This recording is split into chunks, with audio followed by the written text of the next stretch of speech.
खाडी मुलुक विशेष गरी दुबईतिर राम्रो भविष्य बनाउँछु भनेर जाने नेपाली त कति छन् कति, तर सबैको कथा एउटै हुँदैन हैन?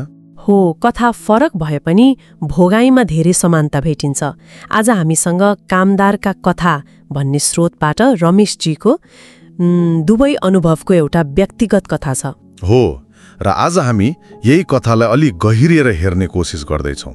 मतलब विदेशमा पसिना बगाउने हाम्रा दाजुभाइ दिदीबहिनीको जीवन कस्तो हुन्छ त, त्यो आशा, त्यो सङ्घर्ष अनि सिकाइको यात्रा कस्तो रहेछ भनेर।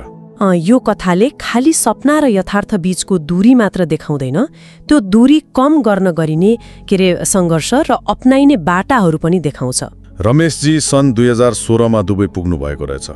सुरुका दिन त पक्कै सजिला थिएनन् होला? थिएनन्। सुरुमा त भाषाकै समस्या होइन, अनि नौलो ठाउँ, त्यो चर्को गर्मी, पहिलो काम क्लिनरको, दिनको 12 घण्टा, यो शारीरिक थकान मात्रै थिएन नि, मानसिक रूपमा पनि निकै दबाव थियो। धेरै नयाँ जानेहरूलाई यस्तै हुन्छ, डर, अप्ठ्यारो, तर परिवार सम्झेर अघि बढ्नै पर्यो। स्रोतमा एउटा कुराले मन छोयो, न आँसु देखाउने ठाउँ हुन्छ न गुनासो गर्ने मान्छे। कति मार्मिक छ यो एक्लोपन, यो भावनात्मक बोझ। यो त खाडी यात्राको सुरुवाती चरणको लगभग अनिवार्य हिस्सा जस्तै हो त। धेरैका लागि हो। परिवारको याद, पैसाको चिन्ता, भोलि के होला भन्ने डर, यी सबैले एक किसिमको के भनौँ मानसिक बोझ थपिदिन्छ। त्यसमाथि कसैलाई मनको कुरा खोल्न नपाउँदा झन गाह्रो हुन्छ। त्यही त। यो कथाले भने जस्तै खाडी यात्रा भनेको पैसा कमाउने दौड मात्रै होइन रहेछ। यो त एउटा कठिन मानसिक परीक्षा जस्तै हो। हरेक दिन धैर्य र सहनशीलताको टेस्ट हुन्छ। यो मानसिक दबाव त छँदै थियो, त्यसमाथि रमेशजीले 2 महिनासम्म तलबै पाउनु भएनछ। त्यो पनि कस्तो भने साँगुरो कोठामा 8-10 जनासँग कुचिएर बस्नुपर्ने, पानी बिजुलीको ठेकान छैन। हो, आधारभूत कुराहरूको पनि समस्या। उहाँ दूतावास पनि पुग्नु भयो रे। के यस्तो बेला दूतावास जस्ता निकायले साँच्चै केही राहत दिन सक्छन्? कस्तो हुन्छ अनुभव? ओहो, तर तुरुन्तै राहत पाइहालिन्छ भन्ने ग्यारेन्टी चाहिँ हुँदैन। प्रक्रिया लामो हुन सक्छ। तर स्रोतले यहाँ एउटा महत्त्वपूर्ण कुरा के देखाएको छ भने यस्तो बेलामा सबभन्दा ठूलो आड भरोसा भनेको सँगै काम गर्ने साथीभाइ नै हुन्। त्यो एकता, त्यो साथ। ज्यान भन्दा ठूलो कुरा साथ हो भन्नु भएको छ नि। त्यही त।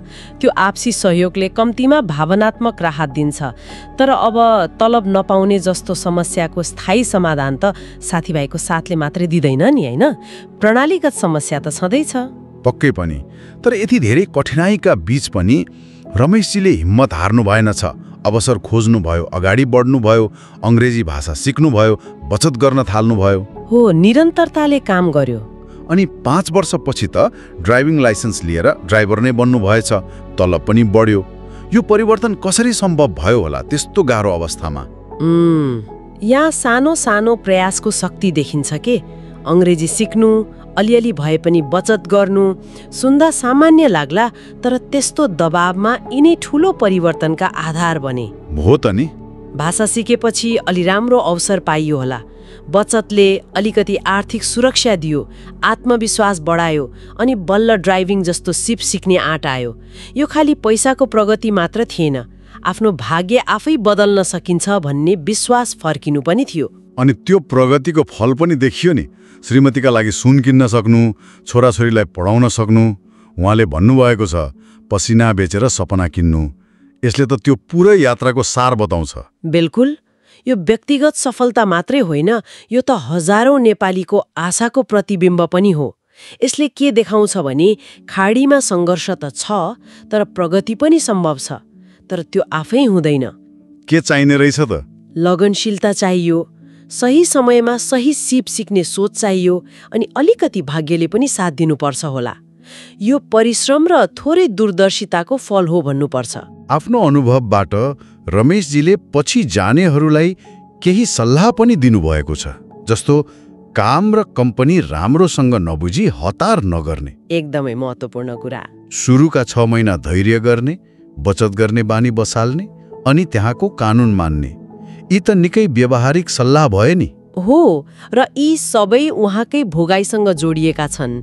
काम पक्का नगरी जाँदा सुरुमै ठगिन सक्ने जोखिम भयो होइन। धैर्य गर्नुपर्छ, किनकि सुरुमा मानसिक र परिवेशगत रूपमा गाह्रो हुन्छ नै। बचतले आर्थिक सुरक्षा दिन्छ, तलब रोकिएकै थियो नि उहाँको, अनि कानुन मान्दा अनावश्यक झमेलाबाट बचिन्छ। यी त खाडीमा टिक्न र अघि बढ्नका लागि आधारभूत मन्त्र जस्तै हुन्। त्यसो भए रमेशजीको यो कथाबाट हामीले सिक्ने मूल कुरा के हो त? यो एउटा व्यक्तिको उतार चढाव मात्रै त पक्कै होइन होला। होइन, निश्चय पनि होइन। यसले खाडी जाने नेपालीहरूको साझा अनुभवको एउटा तस्बिर देखाउँछ। एकातिर सपना छन्, सम्भावना छन्, अर्कोतिर उस्तै कठोर सङ्घर्ष र मानसिक दबाव पनि छ। यो कथाले परिश्रम, धैर्य र योजनाको महत्त्व देखाउँछ। तर सबभन्दा महत्त्वपूर्ण कुरा, यसले खाडी यात्रालाई पैसा कमाउने मात्रै माध्यम नभएर एउटा गहिरो मानवीय र मनोवैज्ञानिक अनुभवको रूपमा बुझ्नुपर्छ भन्ने प्रश्न पार्छ। तपाईले मनोवैज्ञानिक अनुभव भन्नुभयो, स्रोतले पनि मानसिक परीक्षा भनेको छ।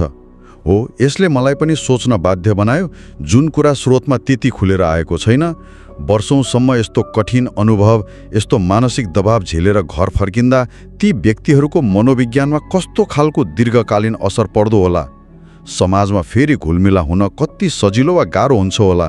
यो आफैमा एउटा महत्त्वपूर्ण प्रश्न हो, जसले थप छलफल र खोजीको माग गर्छ जस्तो लाग्यो मलाई।